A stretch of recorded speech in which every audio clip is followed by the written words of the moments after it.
வணக்கம். ஆகாஷ்வாணி புதுச்சேரி செய்திச் சுருக்கம் வாசிப்பவர் ஆதவன். பிரதமர் திரு நரேந்திர மோடி இன்று டெல்லியில் நடைபெறும் தேசிய மாணவர் படையின் வருடாந்திர பேரணியில் உரையாற்ற உள்ளார்.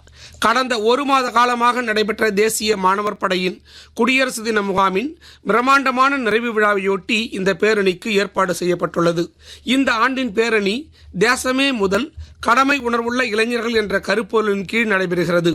இது இந்திய இளைஞர்களிடையே நிலவும் கடமை உணர்வு, ஒழுக்கம் மற்றும் தேசப்பற்றை பிரதிபலிக்கிறது.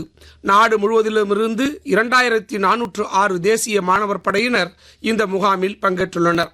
மேலும் 21 நாடுகளைச் சேர்ந்த 207 இளைஞர்கள் மற்றும் அதிகாரிகள் இந்த பேரணியில் கலந்து கொள்கின்றனர்.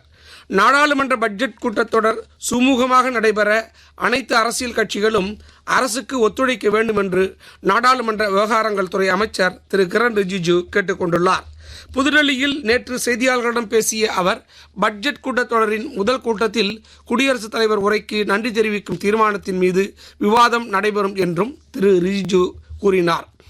இந்தியா ஐரோப்பியா யூனியன் இடையிலான தடையற்ற வர்த்தக ஒப்பந்தம் தமிழக ஜவுளித்துறைக்கு பெரிதும் பலனளிக்கும் என்று மத்திய இணையமைச்சர் டாக்டர் எல் முருகன் தெரிவித்துள்ளார்.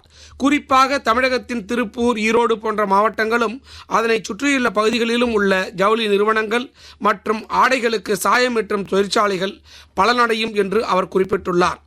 சென்னை துறைமுகத்தில் 54 கோடி ரூபாய் மதிப்பிலான 4 திட்டங்களை மத்திய கப்பல் போக்குவரத்து மற்றும் நீர்வழித்துறையின் செயலாளர் திரு விஜயகுமார் நேற்று தொடங்கி வைத்தார்.